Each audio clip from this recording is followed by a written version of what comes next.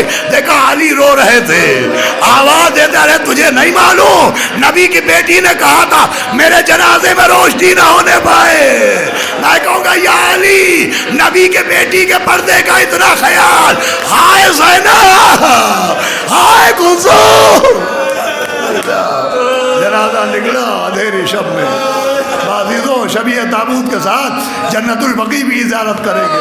ایسی مظلومہ be be جس کی قبر آج بھی بے صاحبان ہے، مولا علی نے جنازے کو دفن کیا، 39 قبریں بنائیں، اصل قبر کے ساتھ 39 قبریں بنائیں، اور اس کے بعد گھر آ گئے۔ رات کا کچھ وقت گزرا تھا کہ کسی نے دق الباب کیا، مولا علی نے پوچھا کون ہے؟ کوئی چاہنے والا تھا، آواز دی یا علی غضب ہو رہا ہے۔ کہ کیا غضب ہو رہا ہے؟ ارے سیدہ دنیا سے چلی گئی، اس سے بڑا غضب کیا ہوگا؟ آواز دی یا علی دشمن جمع ہوئے بقیع میں اور وہ کہہ رہے ہیں کہ ہم قبروں کو کھودیں گے، ہم سیدہ کی میت کو نکالیں گے، ہم پھر سے نماز جنازہ پڑھیں گے۔ بھائی تاریخ میں لکھا ہے کہ وہ علی جس نے نبی کے بعد ذوالفقار نہ نکالی، ذوالفقار کو بے نیام کر کے نکلے، آنکھیں سرخ تھی، لب مبارک سے کف مبارک جاری تھا، غیظ کے عالم میں جو لباس جنگوں میں پہنتے تھے وہ لباس پہن کر نکلے، اور آپ نے قبر کے اوپر تلوار کو رکھا۔ آواز دی جس میں ہمت ہو وہ ان قبروں کی ایک کنکری اٹھا کے دکھا دے۔ عزیزوں مجلس تمام ہو گئی، اے میرے خوددار مولا، ارے کل قبر سیدہ کی بے حرمتی برداشت نہ کی، آج مزار زہرا، ہاں قبر زہرا بے صاحبان قبر ہے، اس بی بی کی جو اپنا مرضی اپنے آپ پڑھتی تھی، صبح علیہ صاحب اللہ، واہ فاطمہ، واہ زہرا، واہ مظلومہ۔